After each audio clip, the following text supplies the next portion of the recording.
Hi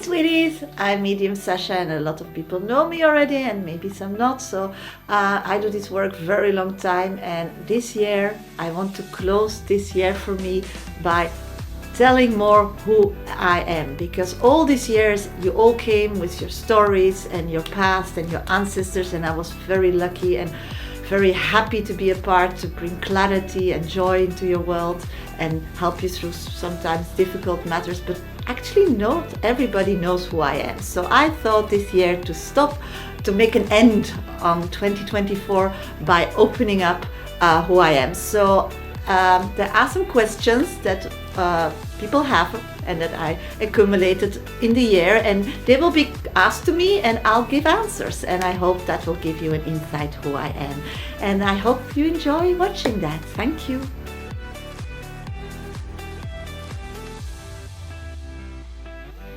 Where does Medium Sasha comes from? That's a good one. My birth name was Sharon Shaham. My parents changed my first letter to S, Sharon, when I was 7. They went to court. I asked a lot of questions about that. The question was that when my mother gave birth, it's funny, but coming back, when my mother gave birth to me, she was like really tired and had a horrible birth. My dad had to go and declare me in the state of Belgium, and at that time, you only had 24 hours, so he had to do it by himself. And my mother wrote the name Sharon with an S on the paper. And when he came to the place where he needed to declare me, there were lists that he needed to choose a name. I know I did some research, it was then, but that's the story. So, and he chose a name that was correspondent to what my mother wrote down, and that was Sharon with a Z. That was really a pain from my mom for years. So then they had to go to court to change that letter, because that was really important for my mom. And they had to use an Israeli Bible that we had to go and pick up in Israel, and it was a whole story. But anyhow, they changed. So from around my 8 years old, all my official papers were Sharon with a S, Shaham. My father's last name is also not Shaham, but became Shaham later in his life. And the story about that, because he was a Schwarzman, is that he came from Israel and would work as a security officer for the embassy, and he had to choose an Israeli name, and he chose Shaham. So those two names are my official names, but they never were really used, only in official situations like school and so on, because my dad always called me Sherry. My mother had also a nickname for me. My sister had a nickname for me.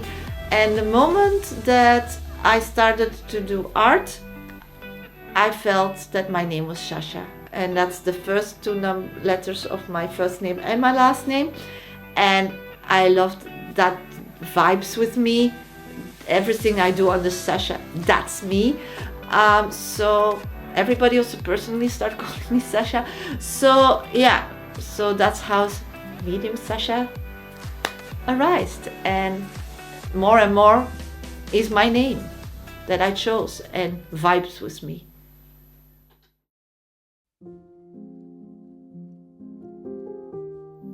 Okay, that's a good question to start. My life has two different stories. We have the facts and we have the reality. The reality is, of course, based on my perception. There's very little proof of a lot of when I was young, like there's no pictures, there's hardly any evidence. And then we have the facts and the stories of a lot of grandparents and mothers and fathers and so on, and family members, or maybe they aren't family members. So it's quite complex. But the story on paper is that I was born in Antwerp, and on 6th February 1979. And there I was raised with a mom and a dad and a sister. and who is younger than me, 1 year younger. And my father was Israeli, came from Israel, and my mother, she was half Portuguese, half quarter Belgium, quarter Dutch, and she was born in Belgium and raised there. So that's the story about my parents. We lived in a nice area. They started rough. I don't remember that, but that's what they told me. My dad was a diamantaire, so he had a beautiful office in Antwerp. On paper, we had this beautiful life, cars, they built their own house, but in reality, it was different. My mom was actually very depressed. She was always very sensitive. My father was actually very aggressive, verbal, and what they told me physical. I only saw it twice in my whole life, but the story says that it's more. But for outside world, we had this beautiful life. Of course, I was raised in the language French. Why? I don't know, because my dad hardly spoke French, but my mother did, and her story was that she thought it was very important that we could communicate with her mother, who lived later in Portugal. So that's why she wanted us to speak French. Even we were living in Belgium, in the Dutch part of Belgium, Vlaanderen. So a lot of periods of my life till my 7, 8, when they put me in a Dutch school, I couldn't speak with people on the street or anywhere because we spoke French, and my parents, they spoke in between English, so that's how quick me and my sister start speaking English, and start speaking English to my dad and speaking French to my mom. So, and in between us, me and my sister spoke French, and then we both went to Dutch schools, so it was really difficult. It just dropped us off, and I remember not understanding the teachers, nothing. My mom did speak Dutch.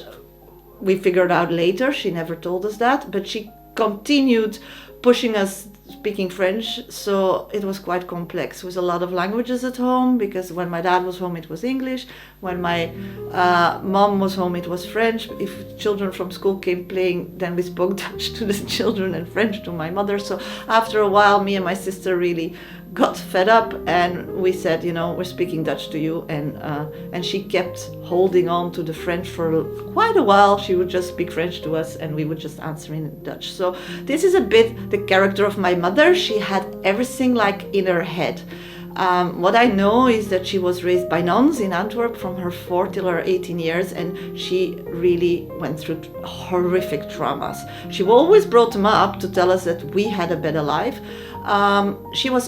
My father traveled a lot, so we were a lot with him, a lot with my mom at home and my sister. And what I remember is that she would just stay in bed, and she was just absent. And then when my dad would come, she would wake up and start cleaning the house and be the woman.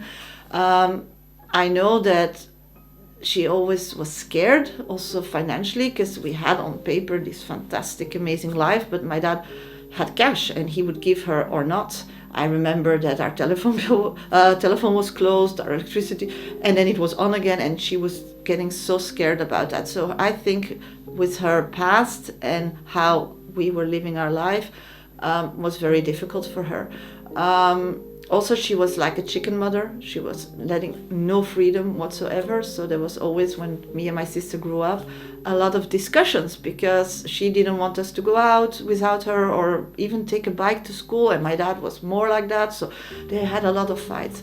I know that them didn't have this great relationship. Towards us it was okay, but they would fight and scream and yell in the bedroom, and then they would not talk to each other for days, weeks, months. So the communication at the dinner table was like, pass the salt to your dad, and then so on. And me and my sister were in between that, and then at once it was gone again. So it's a very strange situation and dynamic my parents had. Also, my mom still had some issues with her mom, and a lot of holidays. And at that time, when I was young, it was very privileged to travel, so we took a lot of plane rides, and it was or visiting my family in Israel, but then she was miserable all the time, and then going to her mother in Portugal, and that was for weeks. And we were stuck in that beautiful house, but she was all the time crying and discussing her past with her mom, and it was always very emotional.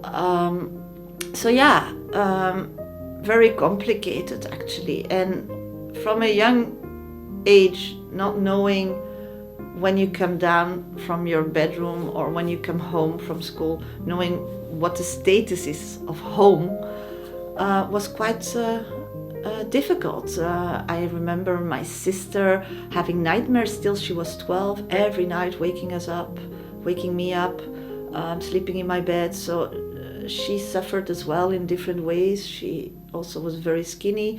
My mother had an enormous obsession about my weight. Again, there's very little pictures of me. That's also very strange, but and I don't have a lot of pictures either in my possession. So it's all about pictures that I remember, but I was very overweight ever, but that story was brought in my head. So she put me on Weight Watchers, that was it. When I was 12, I would go to those sessions with these people talking about ironing and wanting a piece of chocolate, and I was 12, counting calories and so on. So yeah, food, weight. My mom always had also these extremities, like projects to keep her alive. So one time she decided we all had to eat very organic, biological, so we all catched worms, and so life was interesting. Yeah, but to the outside world it was picture perfect. When we would go to parties, we would go and dress the same, my sister and me. We had to behave. We were not allowed to speak about a lot of things, never really told us, but you felt the energy. So on paper everything was perfect, but yeah, inside it was quite a mess. And that, I think, is I believe about spirituality, that everybody can connect to that dimension that I connect to, and help people and talk to spirit and have my guides. And all that period I had seen. I wrote even diaries to Seen. She's my guide. She was always there. She was my imaginary friend. And I think I practiced just to get out of this craziness, practiced to go to this, to the other level, where everything's gonna be okay, where happiness is. And that's what I always preach as well. Just go back how crazy life is and what everybody's saying, because everybody's having their reality as I'm explaining my reality. But it's real, and disconnecting from it and feeling, because my mother wasn't a mother figure, I also told her that a few times. I felt also that she wasn't my mother, but she would always, till she died, stay and say, I am your biological mother.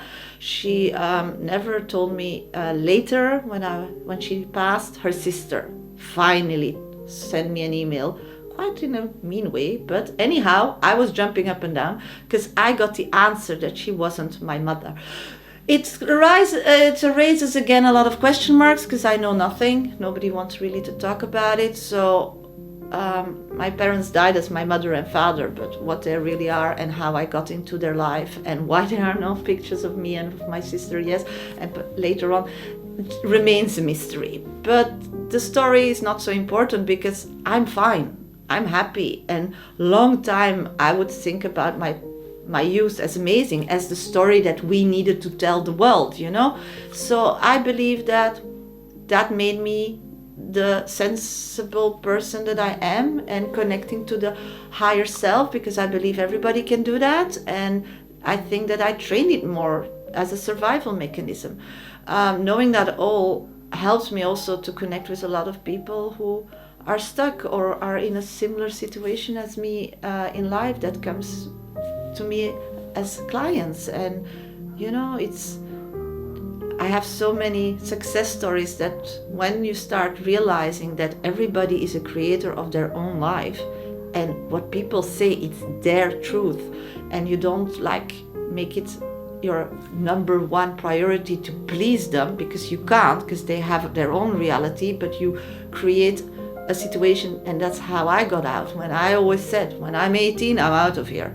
I don't know how, but I get out. And everybody was laughing, because from the outside world, we had this great life. We had money, we had everything. We were free, we were loved by our parents so much. So But that's what I did, I left and created everything from scratch and going back to basic.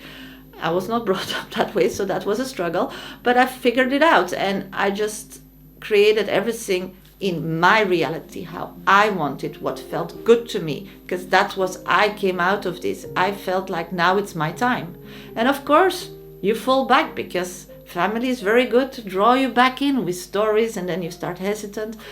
And of course, there are situations that go far, because, for example, my mother would explain her pregnancy about me and her delivery of me as horror. She nearly died. She gave birth with nuns jumping on her stomach. Again, no evidence from that whatsoever, and every time, like when my nieces nearly would give birth or whatever, or we were at a family table, she would bring that story always over and over again, that she nearly died giving birth to me. And ending it always quite nice, like, yeah, but you were special because you had a helmet. So I was born with the sac still intact. And Julius Caesar was that too, so you're protected, you'll be fine. But she would always bring that up. She also brought it up that she nearly had AIDS because she gave birth to me, because she needed like a lot of blood transfusions. When she would talk about the birth of my sister, that was amazing. That was in a hospital, and those are pictures available of, and that was with painkillers and so. But mine was always horror. The second part is when I remember that I would really tell her, or she had really the energy that I didn't take her serious, because she seen in me and in my reality, she wasn't my mom. She was more like a daughter to me, and that ended up like that later in life. But she would take me to a mirror and say, look, we have the same eyes. No, we don't. Oh, we have the same forehead. That was then the last bit that we could agree on. So yeah, she really tried to convince me. And also now, if you look to ages and so on, it's very difficult, because if you see pictures of me and my sister, we would only like be 1 year and a month apart, but in size and so on. And the moment that I became also a mother, then it really hits you. And yeah, you can keep telling them, but if they don't give you that information, you feel that you need to accept it. But it didn't feel right. So again, this sixth sense, this higher vibe is so important. It's your intuition, it's your heart. And I believe that that's really my savior, that I, from my heart, felt that there was more, and I connected that and trained it as a muscle to survive until the day of today. And since I'm out of that, and I didn't care, for me that was the reality. I built up my life from scratch, and I just trust my intuition. Everything is like going with the stream instead of going against it, that I did before. And that's my aha moment. And I thank my past for that. I really thank my past for that.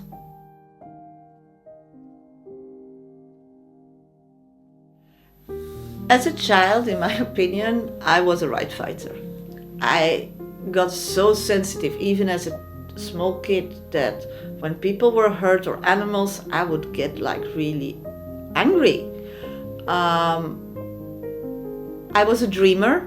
That's also written by teachers about me when I look back to the papers that you get when you're in preschool.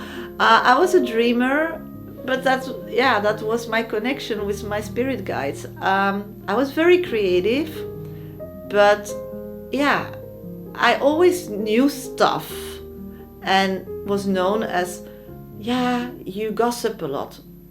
And that was difficult because I actually was a loner. So yeah, I just knew things from people because I'm a medium and practice it already from very young. And I didn't have any mediums in my surroundings. My parents were not into that whatsoever. So it wasn't, we didn't have TikTok and TV. So I didn't know what it was. So I would tell people like, why are you had a tough morning, or I could see things like, why do you have a ball in your stomach, and all these kind of things. So from a young age, my mom learned me actually to shut up. I was actually not allowed to talk a lot in public, only with people that she really knew. We didn't have a very open social life, my parents. So yeah, it was always really the family, and there I could speak and say what I wanted. But once we got out, yeah, she would always put look at me or whatever, and I got the message actually to shut up a lot. Later in life, of course, I became rebellion, and yeah, and then I was action. Yeah, I loved art, I loved music. I played the violin for a while, I played piano. I was very scared of the outside world because my mother was a chicken mother, so that was really scary and dangerous. So I was always not dairy person. And yeah, we were raised to behave in a very proper way, so that's what we did. So I was teased really bad in school, of course, because I didn't speak the language when I went to that school. And later, yeah, my father was a foreigner. That was a problem in Antwerp at that time. And also, yeah, I think a bit of jealousy, because we traveled a lot, because our family was out of the country and we spent our holidays. So that was, of course, a gossip. So yeah, I was always on my own with my imaginary friends that are now my guides. And yeah, so actually I think I was quite happy and content, even that reality maybe was different. But yeah, and I was always interested in things of nature. I love to know how things work, my analytic brain. And I was crazy about photography, and that's also what I studied later. I was always, from my 7, I got a camera from my parents, always took pictures to grasp. And my obsession to look to people, how they live, how they behave, how they act, like the Kardashians was like yay when it came on TV, because you get an insight of how people live. So this hunger, I remember as a child, to get some information or something. So that was quite who I was.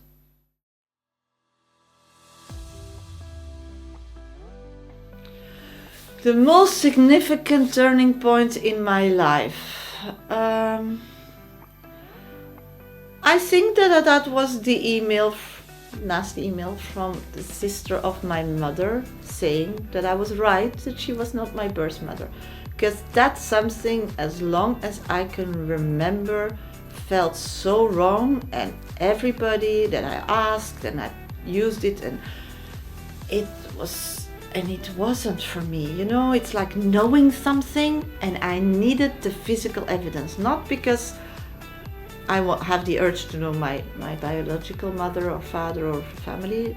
No, not. That doesn't really interest me. But the knowing of a feeling that something earthly is so disconnected of what I know spiritually and what I know, what they're telling, bringing those worlds together, because we are a physical body. I think that till that message, I never felt with my heart, because it was like, And from that moment, I knew when something feels right, it's correct, and when it's bad. And that's also the moment that I can really love and open up. And again, that's why I believe that as long our heart have issues, or as long we are connecting with humans that gives us a good feeling, and we're not seeing them that they are mirroring something we need to work at ourselves, you don't love the world. You don't love the world where you are. You don't feel, you don't taste things. So the heart is, as I always say, is the most important element in our life. And I think that's knowing what I always knew, where people would get mad if I would bring it up, and I remember even being hidden about it. Now said, I jumped around, I danced, and from that moment, actually, I'm like a huge weight of my heart is lifted. And I think that that's the turning point, and also the most important thing in our life is to try to love again. Even your heart will get broken maybe, but it's worth it, because you learn. And going through life with an open heart, really, that's my twist point. Yeah.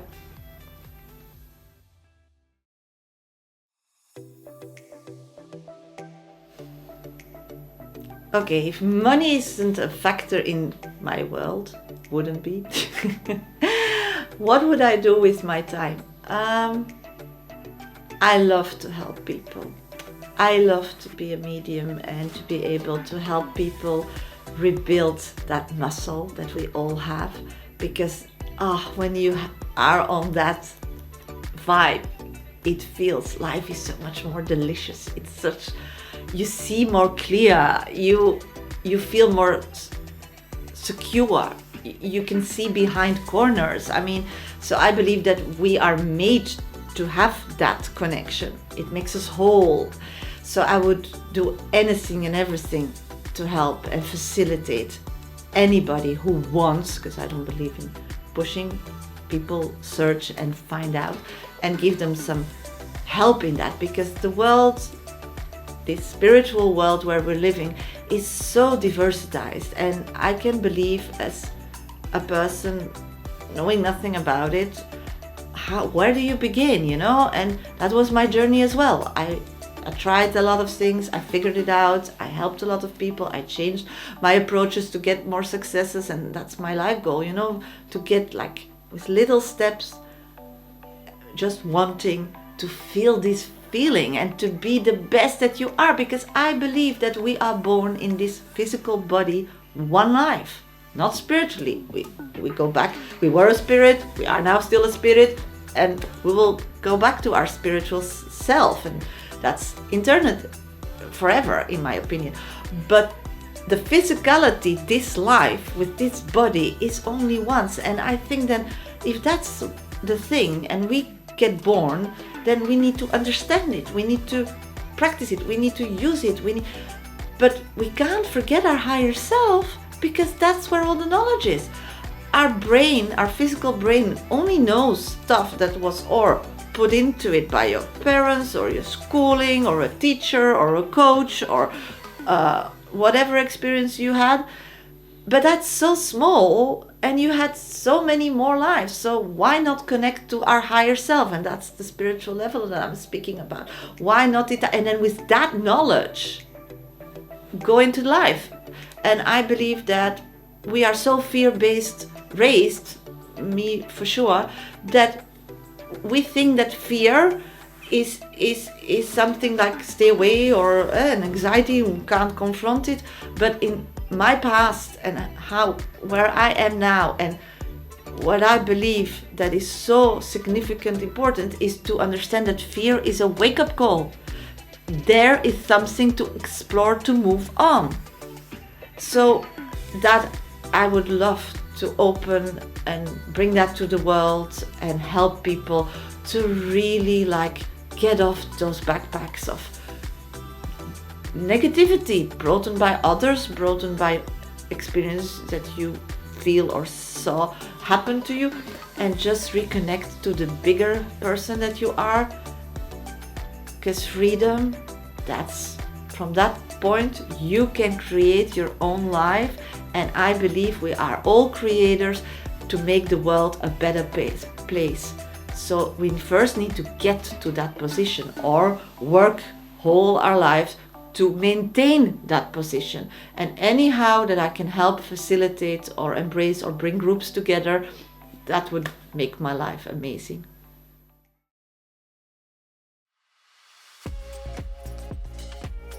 What character traits do I respect most in other people?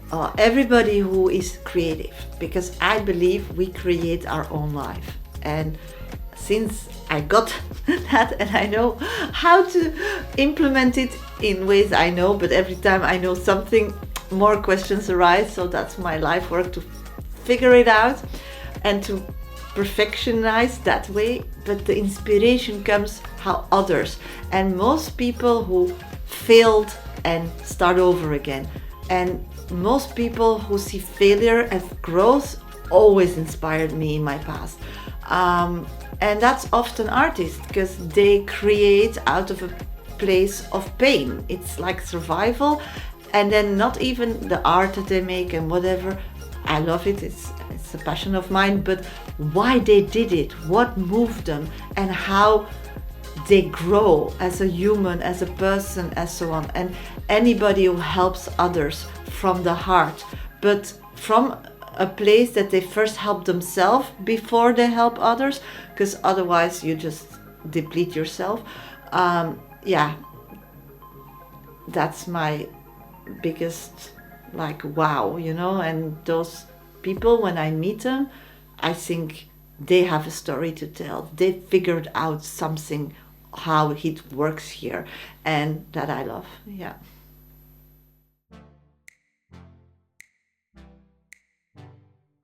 A lot of people ask me, when did you decide to become a medium full-time?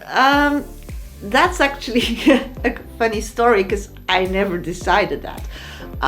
When I was small, I talked about my spiritual friends, and they were telling me all kind of things, and then I would see them as reality, because I couldn't make a difference of my spiritual reality and my physical reality.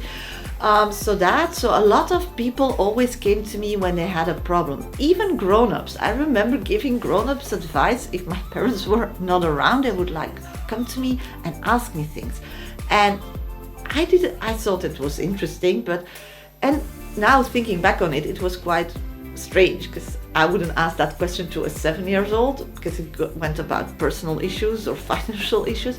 So also that I was not allowed to speak in public, because I would see things or illnesses that were arising that were sometimes not known. My daughter, she has that as well, so now me being her mother, I can imagine, if you don't believe in that and don't want that kind of lifestyle, that it could be quite stressful for my parents. Then when I was a bit older, I connected with a girl who was raised totally different as me. Her mother was a witch, and she had tarot cards, and she brought them to school, and I held them, and she said for a joke, do a reading for me, and I was spot on. And I was just in that school, didn't know anything about her. So then people start coming to me for tarot cards. So I start reading the tarot.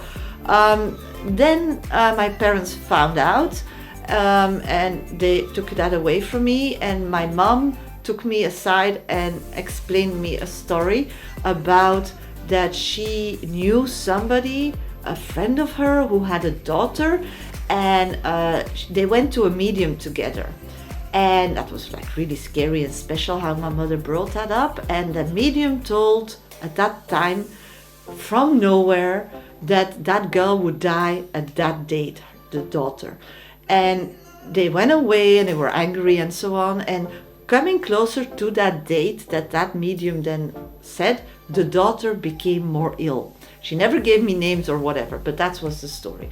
And then she went to the hospital, and she begged the doctors because the day before the death date, the girl was really bad. They asked her to put her asleep in a coma, and they did. And after that, she became better again. So that was really scary, and I had to stay away from that. But I didn't know what she was talking about. But probably she found my tarot cards, and maybe it happened, maybe it didn't. I don't know, but it was scary stuff, and I was only 12 when she told me that story, so I took it quite seriously. But then the urge of people asking and begging me, and then I found a connection with numerology, and that was easy, because I was a math person, so I was always busy with numbers, and my parents couldn't see that, but I tried it on myself, and it didn't work out. Again, we don't know about my birth or place or whatever, so now it makes sense, but at that time I didn't know that. So I didn't dare to use it for others, but then everybody's just play around with it, and it came back. So yeah, I started using numerology, tarot when I was at school. doing that. But in the meantime, I wanted to be an artist. I wanted to be a photographer, and afterwards I wanted to be an IT analyst, and I became, and I went to the academy and so on. So, but always this connection, because I painted, I had an atelier, people came and I would read their paintings, I would read the things. So after the birth of my second child, Sophie, I got sick and so on, and then I became an entrepreneur, because I was the company I worked for went broke, and I started with foods and I started with other things, and always people were like, you know so much more, or so yeah, that's how it became actually. And then I woke up one day and I thought it was really scary to be an open medium, for sure, because my parents didn't accept that, and that was really a wrong world. That was how I was raised, very scary all. I heard Scene telling me, and Betty, my other guide, we're going to do births, we're gonna go out about. And then I joined this circus that every weekend you have a place that you need to rent, and in the beginning I did it for free and then I started asking like €5 for a question and so on, and then it built up to my career, to my what I have today. And then TikTok came, and that's how it became. I never chose it, it's just part of life, and I love doing it, and I can do it for hours, and I'm not getting hungry, not getting cranky. I get energy out of it. I'm never tired. I never don't feel like doing it. I'm so blessed. I'm really blessed.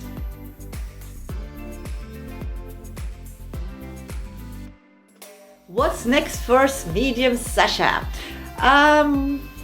That's a good question. Because I'm a spiritual and I go with my gut. So at this moment I am really 100% motivated and like laser focused on creating the tribe of awakening. I created that tribe, but I want to build it. I want more people to wake up, and wake up as the sense of this interview, to wake up to this other level of energy we have. And then people say, what do you mean? And I get it, but just see yourself as a radio station that you can tune in to which station you want to hear. That's how it works, and everybody can do it. But of course, we don't learn it in schools. Most people don't have parents that teach them, and some people say they can do it, but actually it's more like a financial story in my opinion. So yeah, who you can trust and not. And as I told you in this interview, it's such a world where there's all different possibilities, and what works for you, and where do you start, and where do you feel safe, and so on. And everybody comes, of course, from a different starting point, because everybody is unique. It's not because your neighbor went to that person and they were rescued or they found it that you will find it, because everybody's unique. There's no a technique. Like me, I use tarot cards, but I read them Kabbalistic because that works for me. I figured it out myself. So I hope that everybody can find a way and share information and come together in a safe place to talk about it and to wake up, and not live with this brain of us, our physical brain, that is so closed, so, in my opinion, formed in a way by others, and that we go back to our spiritual being, what we were before we were born, that we still have. It's like so many people, when they get born, they disconnect from that higher self, live their life physically, and then die and go back to it. That's why a lot of people have struggling to die, because they lost whom they really are. And it doesn't make sense to me personally, because the time we're on earth is so small connected to where we were, what we did already, and this urge of knowing, you see it in every individual, in every child. Oh, you went to Spain, tell me about this. Oh, you went there, oh, tell me about that. But we know so much from our past lives, and we don't want to know, but we want to know what our neighbor ate in that restaurant. So I believe that we show in our behavior and what makes us happy, and what we need is that we need the broader picture. We need to know to see behind corners to make the right decision. We need to really live by our heart and not be scared that it's going to be hurt, but see it as growth and not see it as failure, because from child on, this is mistake, you can't make mistakes, you need to do that. Also free ourselves that it's not the brand that makes the person, it's not the postal code where you live that makes you who you are. These are all these, we need to get free of those rules, free ourselves, and then choose from that space, because I don't have any problems people living in that postal code, but they chose it from freedom, not because they have to. And I want everybody to be able in this lifetime physically, who wants to, have a safe place to create that. And that's my tribe of awakening, and I hope to make more steps in growing that community next year. So that's my prior focus.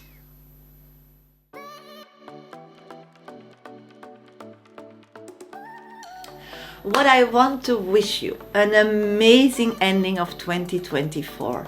And really, because in numerology, that's the year of 8, that's the year of hard work, that's the year of continuing to get where you want to be, and really try to feel if you feel free.